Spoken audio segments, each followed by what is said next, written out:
Hello, everybody, and welcome to the webinar today. I'm Ray from the Orange County R user group, and today we have Markus Schmidberger, and he is the package maintainer of RMongodb. So we're going to talk about RMongodb today. Let me just cover a few quick logistical things before we start regarding the GoToWebinar control panel. So you'll notice on your control panel, you have an orange button with an arrow on it. And that orange button is either pointing to the left or to the right. So you can click on that button to maximize or minimize your control panel. And then once it's maximized, there's a menu called Audio. And in there, you can select microphone and speakers mode, or you can select telephone mode. Now, most people are going to use microphone and speakers mode because it's easy and it's free. If you're in the United States, you could also use telephone mode, but it may cost you some money depending on your long-distance phone plan. Be sure to try to close other applications you might have open that could take bandwidth from the GoToWebinar software. So things like Skype, LinkedIn, Facebook, Twitter, Gmail, etc. And you can make the webinar larger by looking at my desktop screen and grabbing, say, the upper right-hand corner or the lower right-hand corner and then dragging the window to make my desktop look larger on your computer. And if you have headphones, go ahead and plug them in. iPod earbuds work very good. If you have a headset, that works well too. That'll allow you to hear Markus's voice a little easier. Now, during the webinar, you can submit questions to Markus, and then we will have a question and answer period.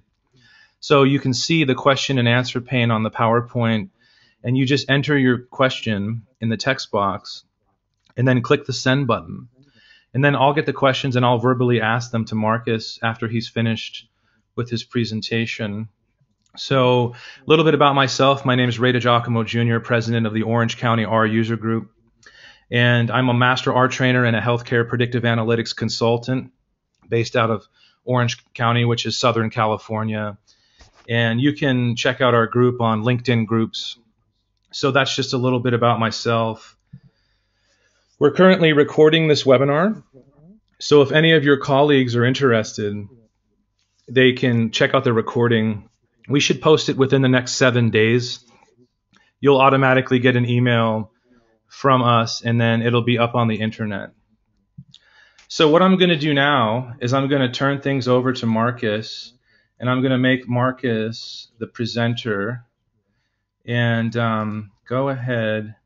And Markus, when you see the pop-up screen, go ahead and show your screen. Great, I can see your screen. And now go ahead and start speaking. When you're ready, go ahead and introduce yourself. Okay, Ray, thanks a lot for the introduction. Yes, thank you for joining us. We appreciate it. Okay, and thanks to all others for joining this webinar today. Yeah, I'm the maintainer of the RMongoDB R package, and I'm going to talk about that today. Short to my person, I'm Markus. I'm sitting here in Germany, in the south of Germany, in Munich, and it's already dark and late evening. I'm working as a big data analyst for a medium-sized company here in Munich, and we are doing different big data projects for customers located here in Munich. And so in the last 12 months, I did a lot of work in a big project with Telefonica, doing R analysis with MongoDB, Hadoop, and different big data and NoSQL technologies. Yeah, probably most of you will know my name by some papers I've written during my PhD, which were all around the topic parallel computing for biological data. Today, I will give you a short introduction to big data, MongoDB, and R. So I know that some of the participants are from the R community and don't have any knowledge about MongoDB, and the other way around. There are people from MongoDB which more or less never used R. So I will have 1 or 2 slides introduction to each technology. Afterwards, I'm going to talk about connecting R with databases, especially with MongoDB. Then I will give you a huge live demo using RMongoDB, and in the end, I will give you a summary, some outlook, which will be new features for RMongoDB hopefully coming in the next weeks, and then we have a question and answer period.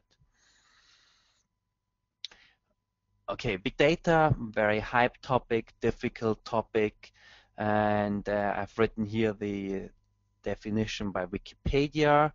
And in my view, there are two central parts in big data. On the one hand, it's the storing, and the other one is the processing, so the analysis of data. For storing, more and more these NoSQL technologies are coming up. There are also good reasons to use traditional relational databases in big data scenarios, but today I'm going to talk about NoSQL. So NoSQL means that I have a very loose consistency models in my data structures, so more or less there are no relations, for example. MongoDB is it's the most popular NoSQL database system, and there are some famous key features of MongoDB. So it's document oriented. It uses JSON to communicate with data. They are not really using JSON. They're using BSON objects, which are binary coded JSONs with some dynamic schemas in there. So the MongoDB.org web page, so the company which is behind MongoDB, it's called MongoDB2. And so just check the MongoDB web page and you will find a lot of manual and references. Just some commands here. So if you install MongoDB on your machine, you can start a Mongo shell, and in this Mongo shell, you can show the documents in your database. You can query the database, and for example, the command db collection dot. So collection is the name of your collection in the database. So db.collection.find will show you all documents in your collection. db collection.find.pretty will show all results, but in a nice layout so that you can read it much better. If you want to make some simple queries, for example, you add this JSON in here. So this means ID equal 5. So db collection.find all documents in there where the ID is equal 5. The next one is db.collection.find and a JSON which describes pop, so the fields with the key name pop, which could be something like population. The dollar is an operator, so it means greater 25, so it will give us all documents where the population is greater 25. You have many more commands. You have commands for inserting data. You have commands for updating data. You have commands for deleting them, collections or databases.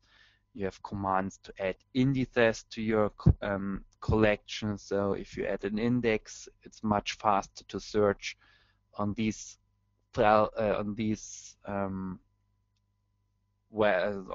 columns where you added an index. So here we created an uprunning index on the field order date, and here in descending on the zip code. But that's commands which you should use in the Mongo shell. So you don't use them in R, you use them in the Mongo shell. Okay, the company I'm working is called comSysto. They launched a product called Mongo Soup. It's MongoDB as a service with it's hosted in Germany. So it's running on Amazon or on servers in Munich. It provides you all the features. So you have sharded or dedicated hosted, you have replica sets, you have sharding, you have all the support required. And all the demos I will show you in the live demonstration are running on a Mongo database which is hosted on Mongo Soup. So if you don't want to set up your own database, you should check for Mongo Soup and probably buy your very cheap MongoDB as a service there. Okay, so in the beginning I talked about big data, its storing and processing. Um, I don't want to talk that much about processing now. Interesting part on processing is that the kind of analysis we did in the last years is changing. So backward-looking analysis, doing summaries of the data, it's more or less outdated. Today, everyone is interested in real-time analysis. But if you talk to CIOs, you will see that they are interested in forward-looking predictive analysis. So they want to do prediction on their data. So it gets all about more complex, more data, more processing time. So we need more powerful technologies like R and Hadoop. But I'm not going to talk about that today. But in the end of my slides, I will get back to the point that um, if we do these efficient analysis, we have to find ways to connect to MongoDB 2 to get the data at the correct point. So keep in mind that I will talk about processing in the end again. Okay, short introduction to R. R is a free software environment which was designed for statistical computing and graphics. It's all started in 1995 by Ross Ehacker and Robert Gentleman. So it's a tool for managing and analyzing data. And there's a huge community out there. You have more than 5,000 packages, which are in some sense add-on modules to R, which you can load, and then you have more functionality in there. And it ships with all the standard statistical methods, and based on these huge amount of packages, you have more or less every statistical method which is available on the world available in R.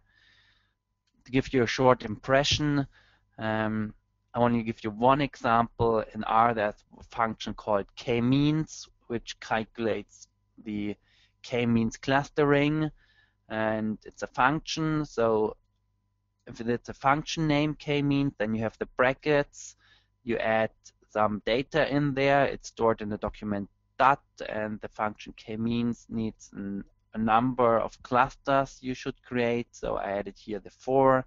I'm running k-means on the dataset dot on 4. I get some output. It's for statisticians, it's very useful. For most of you, probably more or less not. But there are much more functionality in R. For example, you can plot the data. So as you can see, I did a scatter plot on all these data, many points, and then I started coloring the points by the cluster created. So you can see there are 4 clusters: red, green, black, and blue. Additionally, k-means calculated the centroids of the cluster. I added these bigger squares in here for the centroids. So you can use R in this example for doing the clustering and plotting the results. So it's only one example what you can do with R, and it's only 3 lines of code to run a clustering and creating this graphic. So we want to get to the databases. So a little bit talking about R and databases. There are many R packages available to connect to different databases. Most of them are SQL oriented. So SQL, as you probably know, is a standard language for doing filtering, aggregation on data. SQL is arising up in new places. So if you're working with Hadoop, you can use SQL in Hive. There's Impala. So there are many interesting places to use SQL, even in the big data world. And if we check R, in R there are objects called data frames, which are rectangular tables where you have columns and rows. And usually in R, these data frames are used to store relational data in there. I have an example for you. The command data and parameter iris will load a data set called iris. It's a very famous data set in R. It's used for many examples and many tutorials. The command head plots the head of this data set. I'm only plotting the first 3 rows. These brackets is something R specific to only to show a subset. So I'm only showing the first 3 columns, and you can see it's a rectangular table. You have column names, which are in this case names, and here we have then the numbers, which are observations. So we have in this data set we have about 150 observations, and you can see here every row has a number, so which could be the identifier for some relational data sets. And yeah, there's a command class, so I checked the class of the data object iris, and it's really a data frame, as I told you, relational data stored in data frames. Yeah, if you want to run SQL statements on your R objects, you should check the package SQLDF.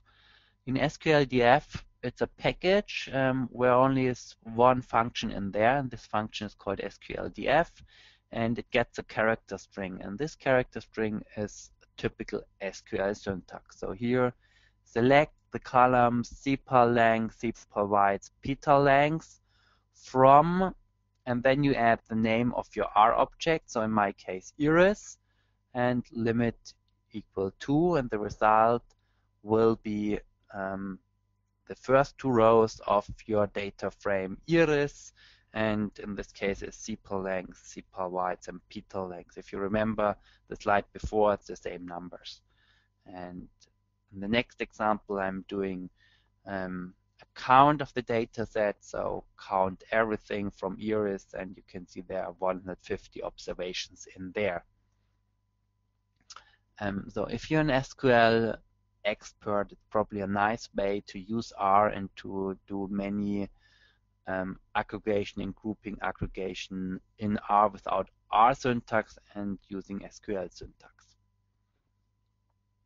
So as I already taught, there are many R packages to connect to the relational world. There's RMySQL, there's ROracle, there's RODBC. So it's a long list. They all have one problem. If you're running an SQL statement to the database, they will query the database and load all data in one batch back into your R memory. So if you talk about big data and you probably have a query which gives you a result with 10,000 rows of a relational table with many columns, it will read the full result into your R memory. And in some worst cases, this will kill your R memory because it's much too much data in the memory. So all these batch downloading out of the database into the R memory will be critical for your big data analysis. So if you're working with that, be careful, and probably you have to think about subsetting your queries, that you're only getting a subset and then doing some separated analysis. Now getting to MongoDB. Cran is the big R repository on the web with about 3,000 packages in there. And if you look in there, there are 2 packages to connect R with MongoDB. One is the RMongodb package. It's officially supported by the MongoDB company. It's a very powerful package for big data. And there's another package called RMongo. RMongo is very easy to use. The syntax is very similar to the Mongo shell. Unfortunately, the functionality is limited, so you don't have that much commands in there. And it has the same problem as the relational R database packages. It reads the full result into our memory. The RMongo package is based on the Java driver for MongoDB. So if you use RMongo, you have to install RJava on your machine too, which could be a little bit tricky. RMongoDB is based on the C driver, which is provided by MongoDB. and so you only have to install and compile the package, which is in most cases running out of the box. Okay, I would like to give you here one example how to work with the RMongo package. So with library RMongo, you're loading the package. Then you have a command MongoDB connect, which you can use to connect to a database. In this case, that's a database name. That's a database server 001 on MongoSoup. And the 27017 is the default MongoDB port. It will create you an object called Mongo, which stores all the information for the connection to your database. On MongoSoup, we use authentication, so we now have to do an additional step. So we had to add the authentication to the Mongo object. We do this with the command db authenticate, and we add a username and a password to this Mongo connection.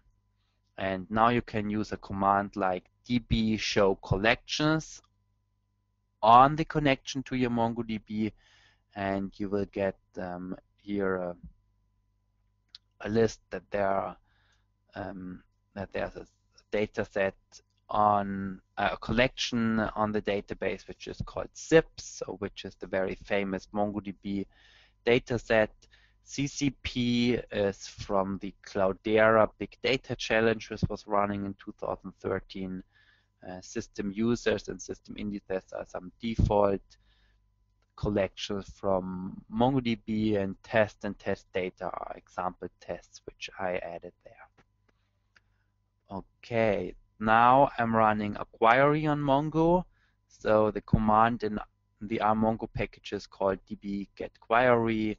You need the Mongo connection from the collection zips, and here you have the JSON. So state equal AL. I add skip nothing and limit 5, so reduce the size, and as a result you see we get 5 cities which are in the state AL. We see the LONLAT values, and we see the number of population. There are several more functionality in RMongo. For example, there's a db insert document, but there's no command to remove collections, or for example, there's no command to create indices. So if you're doing a lot of work, you will recognize that you will very soon miss some commands. So getting to the package RMongoDB. So as I already told you, it's developed on the MongoDB C driver, which is also supported by and developed by the MongoDB company. And the package was developed by Gerard Lindsley from MongoDB, but he stopped the development and the maintenance of the package sometimes at the end of 2012. So then the package was without maintainer, and in the summer 2013, the R core team decided to remove the package from CRAN because there's no more maintainer. And at this time, I decided to overtake the maintenance of the RMongoDB package. We forked it into a new repository. So the development repository is now on GitHub MongoSoup RMongoDB. So you can go there, and please feel free to submit issues or to provide feedback or to start helping me developing new features in RMongoDB and providing pull requests. So I'm really open to get some help or ideas where we can go on in which direction. Okay, so here having the same example as I had it in with RMongo. So I'm loading the package RMongoDB. Here the command is called mongo.create, which creates the connection to the database. We have to add the host, we have to add the database. Here in RMongo, we can add the authentication directly into the first command. So we can add the username and the password, and it will create the connection to the MongoDB, and everything is stored in the object Mongo. So I added the object Mongo here. It gives you some output. It's not really useful in R. For example, you can see here that there's a pointer included, which is some kind of a hint that in the background we are working with C. So the connection information is stored in a C pointer. Okay, so I think it's more interesting switching to the live demonstration. Oh, sorry. To give you more impression about what's going on there. Okay, so I normally use RStudio, but we did a test run for the webinar together, RStudio and GoToMeeting, and then it crashed. So I decided to use the plain R console, and I hope that it will not crash. So yeah. Okay, if you're interested in this code, so 2 days ago I submitted a new RMongoDB version to CRAN, but there the vignette is not yet included. Now on the GitHub MongoSoup RMongoDB repository, there's a vignette included which holds all the code which I'm showing you today. Okay, first of all, so I will make it a little bit bigger so that you can read it better. I am going to load the library. So on the right side I have my text editor, and on the left side I have R. I have to make it a little bit bigger too. And yeah, here I have the commands, how you can install the latest version from GitHub. So you have to load the library DevTools, and then you have a command install GitHub. But I'm not executing this command now. Okay, as next I'm creating the connection to MongoSoup. Okay, I'm running out of the box. Then I'm storing the name of the database in an object called DB, because it's a little bit a difficult database name. And I'm checking Mongo is connected. The command will check if there's a connection to a MongoDB, and in R I get a true. So yes, I have a connection. And if you start programming with RMongo, you will probably add these kind of checks every time before you're running bigger queries to guarantee that you have a connection to your Mongo database. Okay, so next we will check which databases we can access in our connection. Okay, we get a null. Why we get a null here? It's very simple. We're not connected to a complete MongoDB. We used the connection to a MongoDB using authentication with username and password. So we only have access to one database. Therefore, in this case, we only get a null. So if you create a connection, for example, to your local host MongoDB installation, you will get here a list of all MongoDB databases. More interesting is if you check for the collections which are in this database. The command is called mongo.get.database.collections. It gets the parameter Mongo for the connection and the name of the database. You can see here there are zips. Again, there are zips, CCP, and test data included. Okay, now for this, for the live demonstration, I'm going to use the zips data, which you already saw. So the data with the cities, the country, the LONLAT, and the population data in there. So I'm storing the name of the zips collection object called col. And okay, I'm going to clean. So here col, just check it. Yeah, we have the name in here. So I'm cleaning the R console that you can follow better. Now I'm interested how many documents are a massive collection. So talking the relational word, how many rows we have in there. So I can use the command mongo count, which counts how many documents are in there. Run it, so you can see we have 29,000 documents in there. Probably you're interested now which kind of columns, if you're talking in the relational world or if you're talking in the NoSQL world, which keys are in there. So let's check. Okay, now we are getting an error. That's really great. Set working directory. Sorry, I have to change my working directory where I'm located.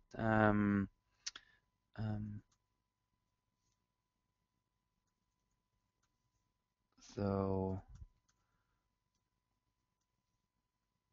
yeah, just a second. I have to set the working directory correctly.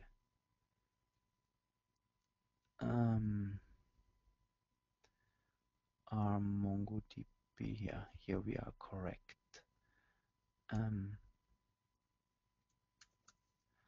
Okay, try it again. Yes. So okay, so I'm talking about the functionality that we are interested, which columns or which keys are in the SIPs collection. We know that there are 29,000 rows, but we don't know what's in there. And by default, there's no functionality in the RMongoDB package included for that. And in the end, I'm already promised that I'm going to talk about processing and working with data in MongoDB in connection with R. And therefore, you will need some functionality as knowing the columns of your data or the keys. And I implemented a functionality called Mongo get keys. It's not yet included in RMongo. I just brought the function in there, and so execute it.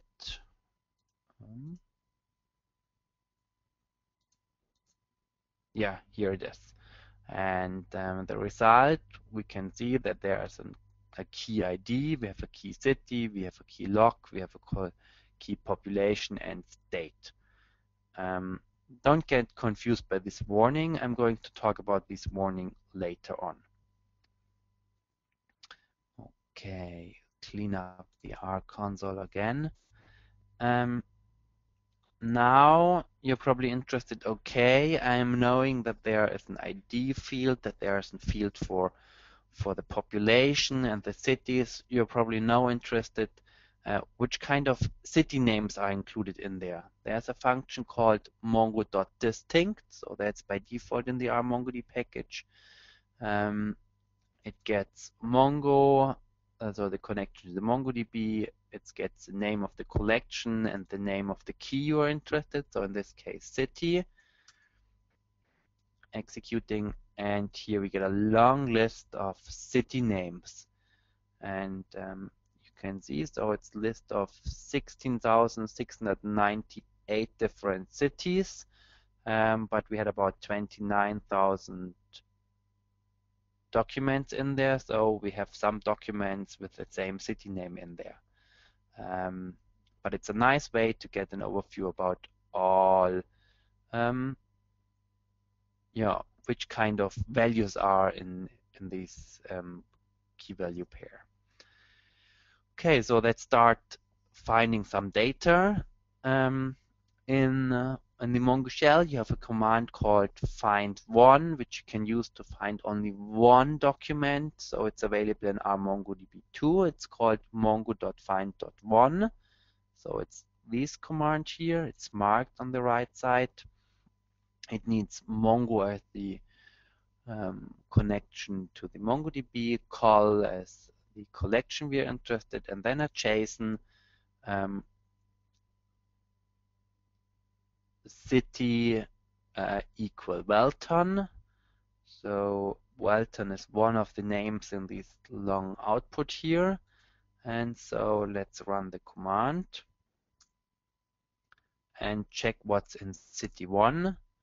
Yeah, in city 1 we have some result in there, and you can see what's the result. So city, Welton, location, lon lat values, population 539, the state is EA, and the ID of the document is 52774.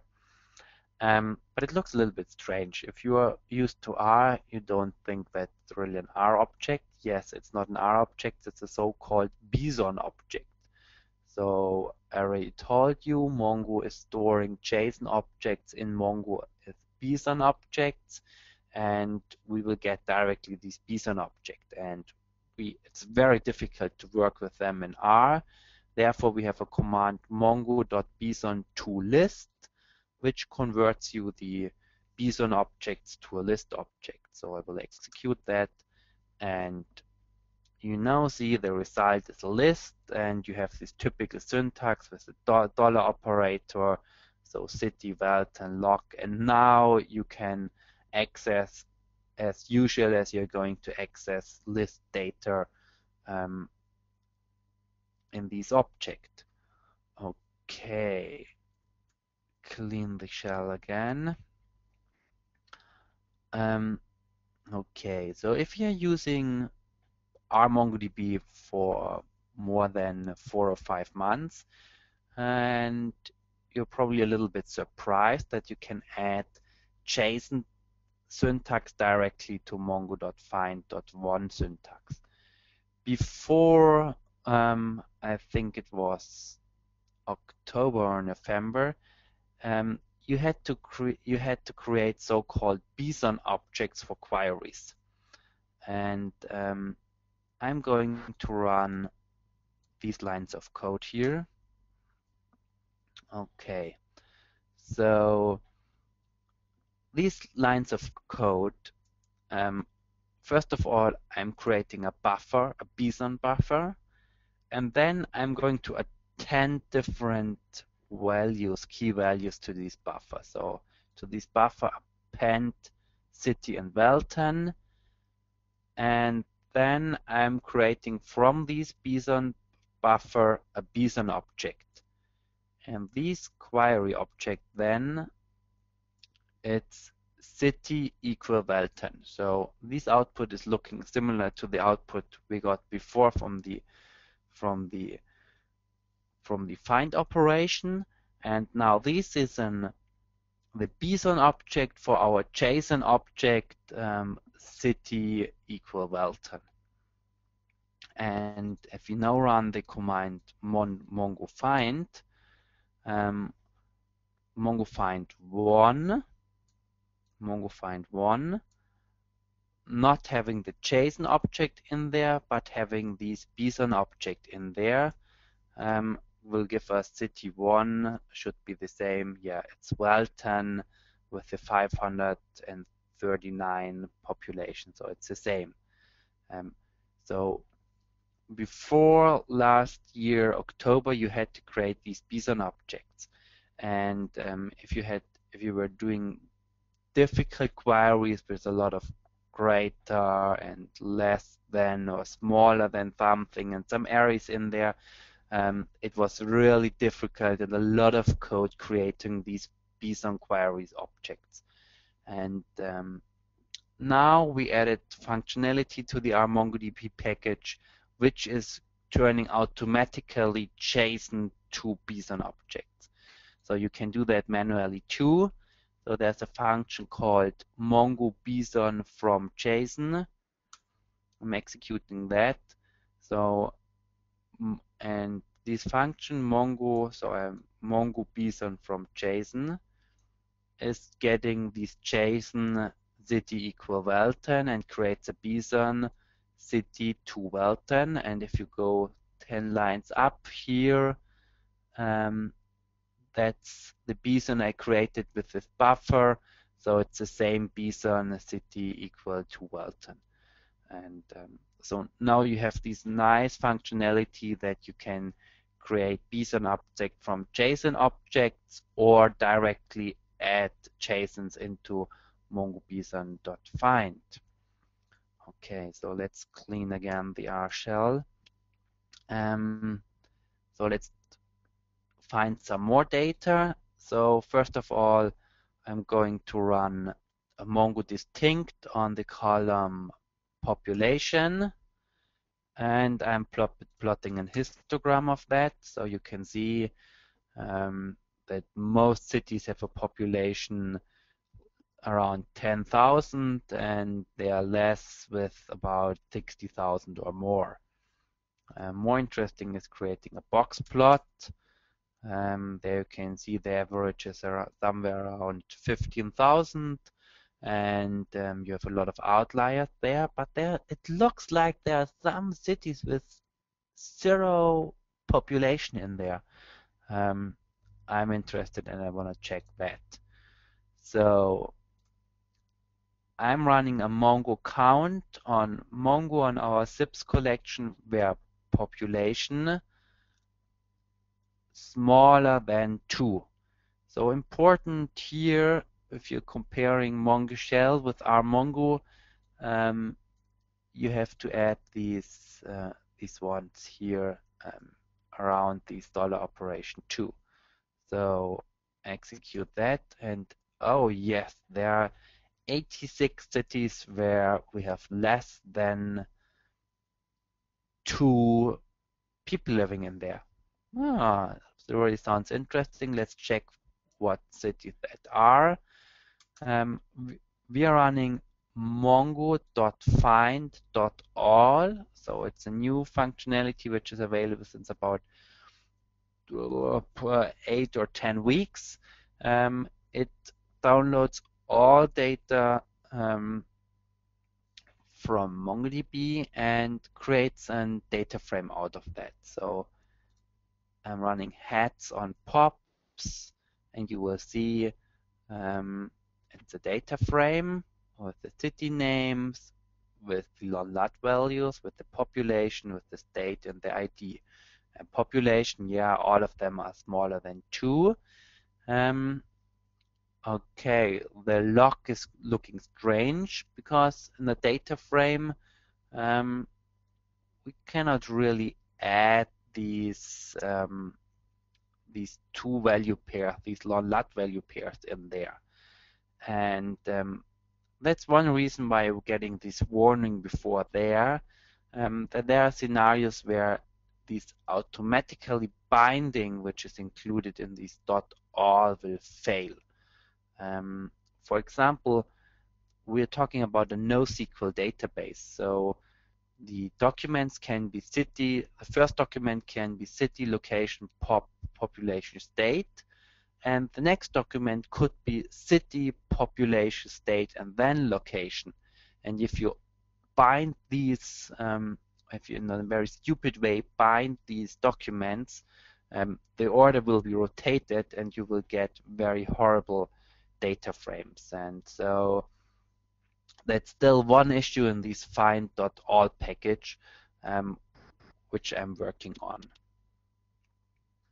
Okay, so doing some more complex queries. So for example, here I'm using the package JSON Lite here just for some nice highlighting. I want to clean the shell. So JSON Lite, I'm creating a JSON where the population is smaller than 2 and the population is bigger than 1. And if we print the JSON in R, it's very hard to read. From the JSON Lite, you have a command prettify, which is similar to the Mongo shell pretty. And now, yeah, it really looks great, and we can read it very excellent. And we also have a command validate, which you can use to validate the JSON. Yes, it's true, so it's a valid JSON document. So let's run a count for all cities where the population is 1. So it's it's smaller than 2 and bigger than 1. So there are 20. So find them with find all. We will get the warning again and check the heads. So you can see it's all the population, all the cities where population is 1 and 2 in this data set. So now we are on the point where we probably have to check if the data set is correct or wrong. Okay, cleaning the shell. Okay, I'm a little bit over time already, so I'm a little bit going to hurry on. Yeah, you can keep going. We can go a little bit over. It's not a Going back to problem. this warning. Yeah. Okay. Going to this warning you saw. So until November, you only have this Mongo find command in there. And Mongo find created a cursor. It's a cursor. You can see again, oh, sorry. You can see again this pointer. So it's a C pointer or cursor pointing to the result in the MongoDB, but it's not downloading the data from MongoDB in R. And now we are getting on this part where our MongoDB package gets very efficient for big data. So you can query on MongoDB from R. You get the result, you get this cursor which points to the MongoDB, but it's not downloading the data from MongoDB into R. And now you can create, for example, a while loop, which is looping over your cursor and gets values from the cursor, converts these values to a list object in R, and binds them together to one big R object, and at the end destroy the cursor. So I'm going to execute that, and the result will be all the cities which matched here. Okay, so 2 points here. First of all, it's memory inefficient.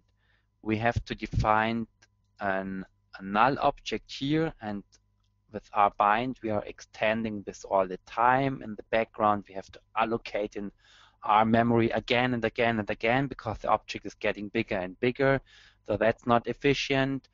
And we still have the issue of merging or binding different rows together. And here there's one row here and there where you can see, oh, there already went something wrong. So the orientation of the keys was wrong in here, and so the name got to the same as the population. So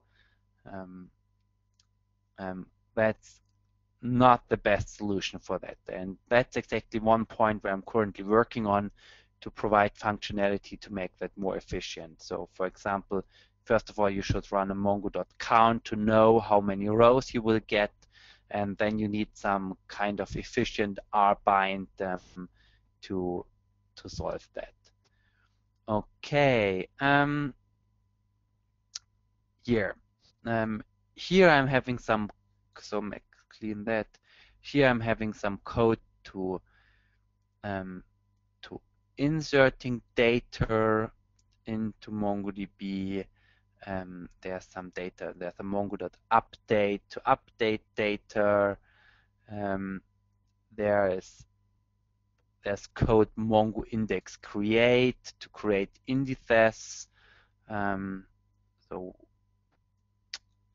There's commands to drop a collection, but so here's I have some code provided how you can add bigger amount of data into MongoDB based from R, but I'm scared due to the time I'm going to skip that. You can read all that in the vignette which I added yesterday. I want to run one example here, one last example. MongoDB is famous for their aggregation framework and that you can use MapReduce, and you can use that from our MongoDB too. Unfortunately, the JSON document you're creating is very complex, and the conversion from JSON to BSON is not yet working automatically. So I'm already in the discussion with the author of JSON Lite and from our JSON.io, what's the best way to fix that issue. So here I created a BSON buffer which runs aggregation framework on our MongoDB. So you can see a lot of code there, and if you know aggregation framework, it's probably one line on the Mongo shell. Here it's about 15 line of codes. I'm going to execute it, and so you will see it gives you all the time a true that it was able to add another buffer to the object. And at the end, I'm creating a BSON object from the buffer all, and it looks like that. So, and it means aggregate the collection zips, then open the aggregation pipeline, and now in the aggregation pipeline you have different commands in there. Therefore, I'm opening an array, and the first one is group. So group by state, and for the field total population, create a field total population which summarizes the field population. So if you use the MongoDB aggregation framework, you can recognize the aggregation framework code in there, and then you can use the command mongo command. As parameter, you add Mongo, the database, and the BSON object you created. So execute it. It takes seconds, less than a second, and the result, you will see for every state you get the total population. So in New York we have this number of population, and yeah, it's not yet a very nice syntax, but now again it's a BSON object. You can convert that from BSON with the command mongo BSON from list to a list object and start working in R with that. Okay, yeah, there's more functionality in the R MongoDB package. So gridfs allows you to store big documents, so really big documents which are bigger than 16 megabytes in there. And yeah, you have here commands to close the connection to our MongoDB. Okay, getting back to my presentation. I hope it wasn't too fast running over the live demonstration. I thought it was pretty good. And so summing up my live demonstration, so all these using JSON in our MongoDB is already working very, very well. It's based on the JSON Lite package. So until 2 weeks ago, it was based on the RJSON.io package. Now it's based on the JSON Lite package, and it's really working good. But there are still some issues which especially coming up if there are sub-documents in your JSON or if there are JSON arrays in there. And so yesterday I was able to create a very simple example where it fails. So I'm creating a BSON object from a JSON, state AL. So the result state AL looks great. Then I'm creating a list object from Mongo BSON to list, creates a list object of this BSON object, returns state AL. It's a list with the name state and the value AL, looks fine too. And now I'm converting this list to a JSON back. So I thought, okay, then I should get this syntax I had in the beginning, bab, no. As you can see, so it's not yet working out of the box. There are some tricks you can add here as a command called as scalar before that, but so it's a little bit tricky, and some more work is required here to make it working out of the box.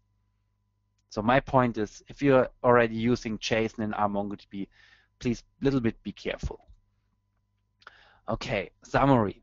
R is powerful for statistical, as a powerful statistical tool to do many different analysis. You can use R to access more or less every database, and with the RMongoDB package, you have most of the MongoDB functionality in RMongoDB, so it's really working well. And due to these cursor operations that you don't get the full data into R, RMongoDB is really ready for big data.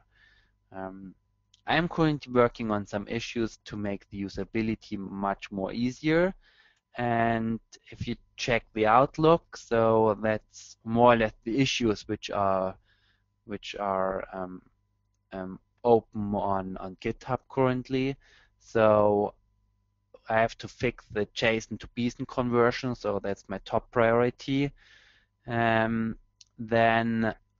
I'm going to provide functionality for these mongo.find.all commands to create data frames so that the R-bind matching is working correctly.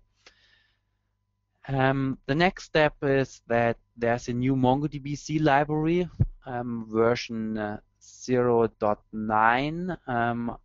The late RMongoDB currently is using version 0.7.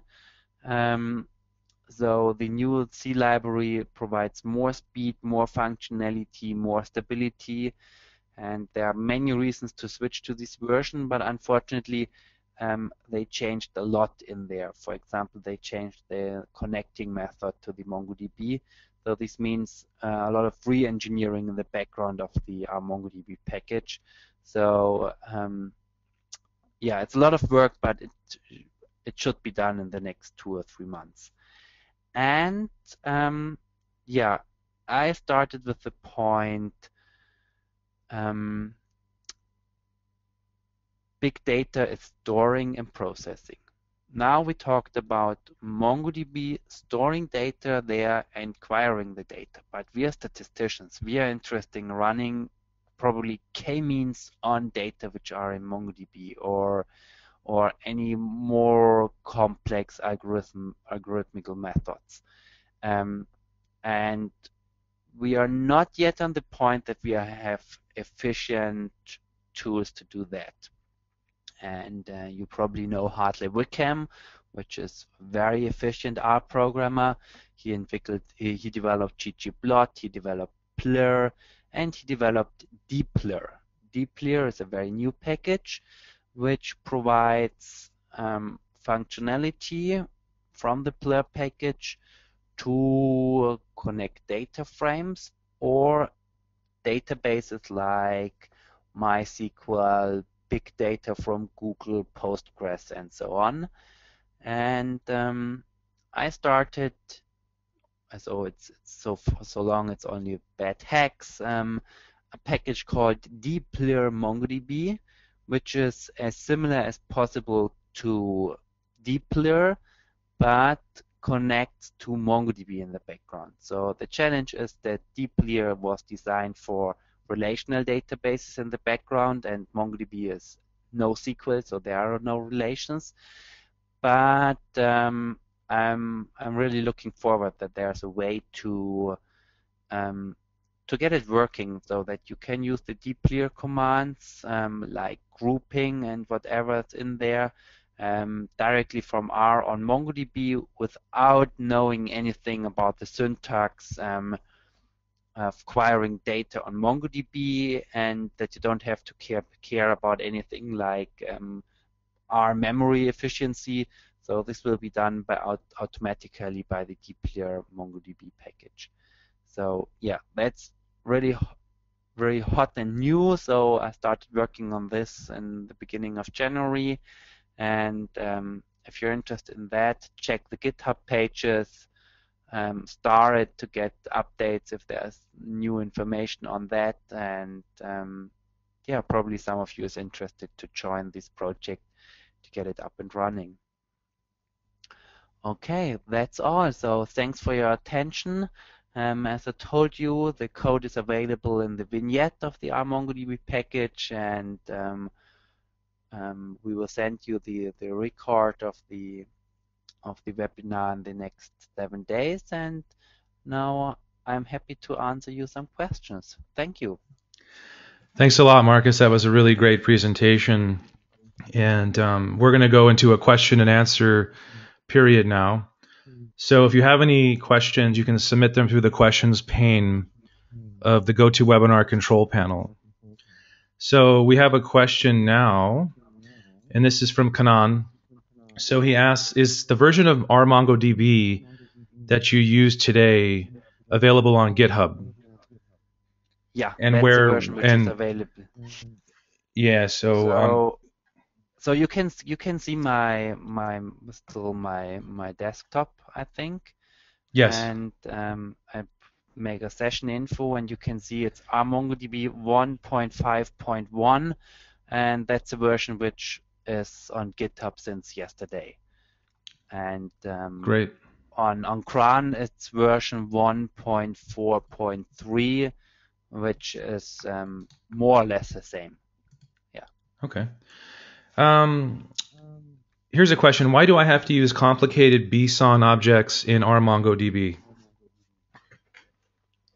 Okay, RMongoDB is based on the C driver provided by the MongoDB company, and this C driver only uses BSON objects. So in the C driver you have to create BSON objects, and therefore originally the idea was that you create the BSON objects in R, they will be parsed to C, and from there sent to the MongoDB. And it was really a pain using these BSON syntax in R. Therefore, I started developing this conversion from JSON to BSON, because JSON is much more human-friendly. So, and I hope that the time of using BSON objects has stopped in RMongoDB, and I hope that you don't have to care anymore about BSON objects. Okay. Here's one. Why is the MongoDB query syntax in R so different compared to the Mongo shell?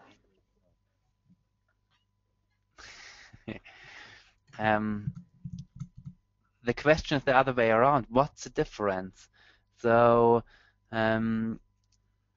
the commands are more or less the same. Yeah, it's though we cannot do this exactly the same syntax. It's not possible due to different programming languages. But the commands are called mongo.find. They're called mongo.find1, which is the same as a Mongo shell. Now we can use JSON, and you can use the same JSON as on the Mongo shell. So I not really can see that there's a big difference. Yes, there's a small difference, but the difference is small. Okay. But probably you can give a better example. The person who asked the question, what's the difference? Yeah. Sure. Here's another one. How do you run MongoDB MapReduce within the RMongoDB package? So there are some examples on Stack Overflow, but you do it more or less the same as here, as I did it for the MongoDB application framework. You have to set up these pipeline commands. So go to the MongoDB website and search there for Mongo command, and there you have a description how you can pass MapReduce to the Mongo command pipeline, and then you have the syntax which you have to use in RMongoDB. Okay. Well, we're about 4 minutes over, and what we're going to do is go ahead and close down the webinar now. And if you have a question for Markus, go ahead and email it to him. And I wanted to thank everybody. Go ahead. Yeah. Here's my last slide. That's the email address and my Twitter. So follow me on Twitter, send me a notice on Twitter, or write me an email. And we're open an issue on GitHub if there's any problem, and I'm really looking forward to help you to solve the question and the issues. Sure. Okay, so we'll go ahead and close it down. Everybody will get an automatic email from the GoToWebinar software sometime within the next 2 or 3 hours, and that'll give you a link to where you can download the recording, and that should be posted within the next 7 days. So wanted to thank everybody for coming today, and have a good morning, afternoon, or evening wherever you are in the world, and everybody take care. Okay, thanks for listening. See you.